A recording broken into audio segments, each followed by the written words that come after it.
Hi guys, Turbo Code Access එකේ අද මම අලුත් වීඩියෝ එකක් අරන් ආවා. අද අපි මේ වීඩියෝ එකෙන් කරන්න යන්නේ නිකන් අපි දැන් 3D design ගැන කලින් මම වීඩියෝස් දෙකක් විතර මම ගෙනලා තියෙනවා. අද අපි කරන්න යන්නේ ඒකේ පොඩ්ඩක් advanced project එකක්. ඒ කියන්නේ ඒකට නිකන් උදාහරණයක් ගත්තොත් නිකන් මොකක් හරි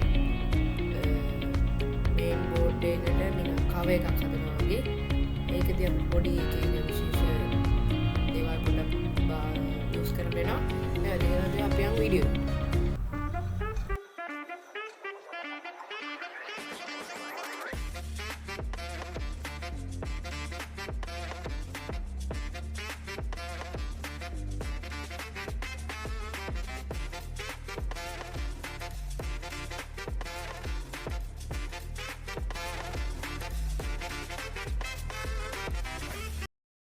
වෙනද වගේම මම ඉන්නේ on shape එකේ ඔයගොල්ලෝ දන්නවා on shape එකේ හරිය වීඩියෝස් එක මගේ තියෙනවා. අද මම මේ කරපු එක ඔයගොල්ලෝ විස්තර කරන්න යන්නේ. ඉතින් ඉස්සෙල්ලාම ඒක මොකක්ද කියලා මම පෙන්නන්නම්. මම හදලා තියෙන ප්‍රොජෙක්ට් එක මම ඒක හැදුවේ මොකටද වගේ එකකට පෙන්නන්නම්. මම ඒක හැදුවේ මෙන්න මේ වගේකට. ඒකේ අපිට OLED display එකක් ESP32 එකක් motherboard එකක් එහෙම තියෙනවා ඔයගොල්ලෝ පේනවා ඇති. ඒක බෑක් එක තියෙනවා. ඒක තමයි මම මේ කව එක හැදුවේ. ඒක හරියටම ස්ක්වයර් එකක්. ඒක අපි මොකද කැලිපර් එකක් භාවිතයක් යූස් කරලා තමයි මැල්ලා ගත්තේ. ඒක එහෙම මැල්ලා ගත්තට පස්සේ මේ බලන්න මෙෂර්මන්ට්ස් දාලා තියෙනවා. ඊට පස්සේ ඊළඟ එකකින් අපි කරේ ඒක එක්ස්ට්‍රූඩ් කරා. ඒ කියන්නේ උදාහරණයක් ඒක බොක්ස් එකක් නේ. ඊට කලින් අපි කට් කරලා රිමූව් කරන්න කලින් මේක බොක්ස් එකක් වගේ හැදුවා. ඊට ඊළඟ එකේ ස්කෙච් 2 එකේ අපි අපි දැන් ඇතුළට කට් කරන්න ඕනේ ටික ස්කෙච් කරනවා. ඒකේ මෙෂර්මන්ට්ස් දාලා තියෙන ඩයිමෙන්ෂන්ස් අර විදිහට ස්කෙච් කරා. ඊට පස්සේ 10 හදලා ආය ඇතුළට කට් කරා. ඊට පස්සේ ඒකත් එක්ස්ට්‍රූඩ් කරා යටට රිමූව් කරන බොක්ස් එකක් වගේ වෙන්න එපා. කව එකක් වගේ. ඒක තමයි මේකෙන් කරලා තියෙන්නේ. ඊළඟ ස්කෙච් එකේ අපි කරේ මේක දැන් මෙන්න මේ ESP32 එක ගත්තම ඔයගොල්ලෝ පේනවා ඇති.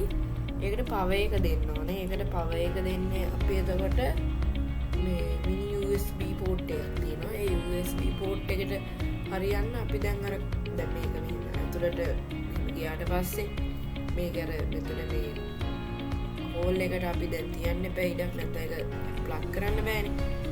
mini USB port එකට අපි එතනට එන හෝල් එක සයිස් එක කැලිපර් එක යූස් කරලා ගත්තා. තමයි ඔයගොල්ලෝ මේ පේන්නේ. ඒකේ ඩයිමෙන්ෂන්ස් ගත්තා. දැන් පෙට්ටියක් ගත්තොත් ඒක කොතන ඉඳලා කොතනද අපිට ඇතුළේ ඉඳලා නෙමෙයි බලන්න පෙට්ටිය ගන්නේ. ඒසයි කොතනද ඒ ඩයිමෙන්ෂන්ස් ගත්තා. ඊට පස්සේ ඊළඟ එකේ අපි ඒක එක්ස්ට්‍රූඩ් කරා.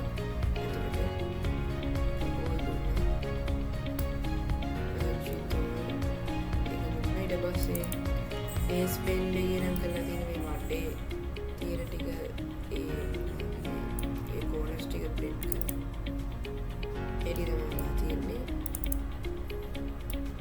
ඊට පස්සේ ඒක තමයි එඩි තියෙන්නේ. ස්කෙච් 4 එකෙන් අපි මෙතන ඕබෝ ප්ලේ කියලා මේක නම ඕබෝ ප්ලේ. ඒකට අපි ඕවර්ඩ් ඕන නම යූස් කරලා දාගන්න පුළුවන්. මෙතන තියෙන ඔප්ෂන්ස් අපිරන්ස් පැනල් අනේකේ ඕනේ යූස් කරලා අපි ඊට පස්සේ එක්ස්ට්‍රූඩ් කරා. මේක දැන් මම ගොන අලුත් දේවල් ටික පාවිච්චි කරන්න වෙනවා කියලා. මෙන්න මේක තමයි අපේ ෆයිනල් මේ කොටස. ඊට පස්සේ ඕනතර මේක නිකම්ම දාලා තියෙන වැඩක් නැහැ නේ. කිසි ප්‍රොටෙක්ෂන් යන්නේ නැහැ කියලා. ඒක අද අපි යූස් කරන අලුත් එක තමයි මෙන්න මේ යට තියෙන ඔයගොල්ලෝ මේ Part Studio 2 Assembly 1 එම් මේ on shape එකේ තියෙන advantage එක තමයි දැන් ඕගොල්ලෝ මොනවා හරි හැදුවොත් නිකන් බොක්ස් එකක් වගේ හැදුවොත් ඒක ලිඩ් එකක් වෙනම තියෙනවා. ඒකේ බේස් පාර්ට් එක වෙනම තියෙනවා. ඊට පස්සේ ඔයාලට දැන් ඒක හරියට වැඩ වෙනවද ඒ ටික සෙට් කරගන්න එක ඕනම දැන් ප්‍රොජෙක්ට් එකක් ගත්තොත් දැන් ඔය බොක්ස් එක ගත්තොත් ඒක මෙහෙම ක්ලික් වෙලා එතන ස්ටොප් වෙන්න ඒ වගේ එක විදිහට හදන්න පුළුවන්. දැන් මේකෙත් ඔයගොල්ලෝ ඩිසයින් කරද්දී ඔයගොල්ලෝ බේස් පාර්ට් එක වෙනම හදලා තව පාර්ට් ස්ටුඩියෝ එකක් වෙනම හදන්න පුළුවන්. කියන්නේ ඊළඟ පාර්ට් එක කියන්නේ දැන් මේ බේස් පාර්ට් එක නම් අපිට මේක ක්ලෝස් කරගෙන ලිඩ් පාර්ට් එක හදලා තමයි මම මේ දෙවෙනි එක දින්නේ. දැන් ඒකදී අපි මුලින් ඉඳලා ගත්තොත් ඒකෙත් පළවෙනිම ස්කෙච් එකක් ගහලා තියෙන්නේ. අර මොකද මේක දැන් හරියටම ගානට ෆිට වෙන්න බෑ. ඒ නිසා අපි අර සේම් ගොඩක් සේම් මෙෂර්මන්ට්ස් තමයි යූස් වෙන්නේ. ඒ කියන්නේ බේස් එක. ඒ ලිඩ් එකේ බේස් එක. ඊට පස්සේ එක්ස්ට්‍රූඩ් ගන්නේ ඒකත් අර විදිහට පොඩ්ඩක් යවලා තියෙනවා උඩට. ඊට පස්සේ ස්කෙච් 2 එකේ කලේ අර විදිහටම මේනම් කරලා තියෙන්නේ අර යටට යන්න මේ පල්ලෙහාට පොඩ්ඩක් අර ෆිට වෙනාගේ කැල්ල තමයි මේ 0.5 විදිහට මෙෂර්මන්ට් කරලා තියෙන මේ ඩයිමෙන්ෂන්ස් මේ ඒකයි මේ කියනද. ඊට පස්සේ එක්ස්ට්‍රූඩ් ඒක යවලා තියෙනවා අර යටට ෆිට වෙන්න.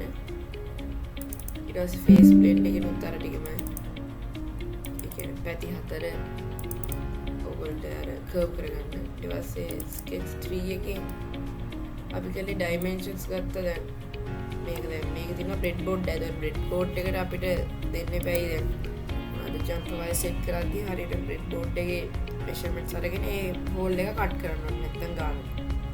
නැත්නම් බෑනේ. ඒ නිසා ඒක මෙෂර්මන්ට්ස් අයි ඩයිමෙන්ෂන්ස් බෝඩ් එකේ ගන්න කොහෙද තියෙන අරගෙන ඒක කරලා මේක එක්ස්ට්‍රූඩ් කරා. ඊට ඊළඟ ස්කෙච් එක ගත්තා. මේක නම් ESP32 එකට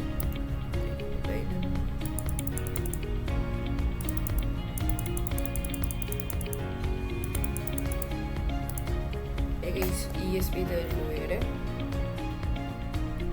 එකට ඒක නම් අවශ්‍ය නැහැ කොහොමද එතන පොඩි ඔය කැලේ නැතු නිකන් ESP32 කියලා අර විදිහට මම රෝබෝ ප්ලේ කියලා ගහලා තිබ්බ විදිහට කරත් ඒක හරි කොහොමද දන්නවනේ ESP එකට ඩිරෙක්ට් සම්බන්ධ වෙන්නේ නැහැ. ESP32 එකේ මේ පින්ස් ටික මේ බෝඩ් එකේ වෙනම කනෙක්ට් කරලා තියෙන්නේ බ්‍රෙඩ් බෝඩ් එකේ නෙවෙයි වෙනින් දම් පින් වගේකට. ඒක නම් ඕනෙවත් නැහැ.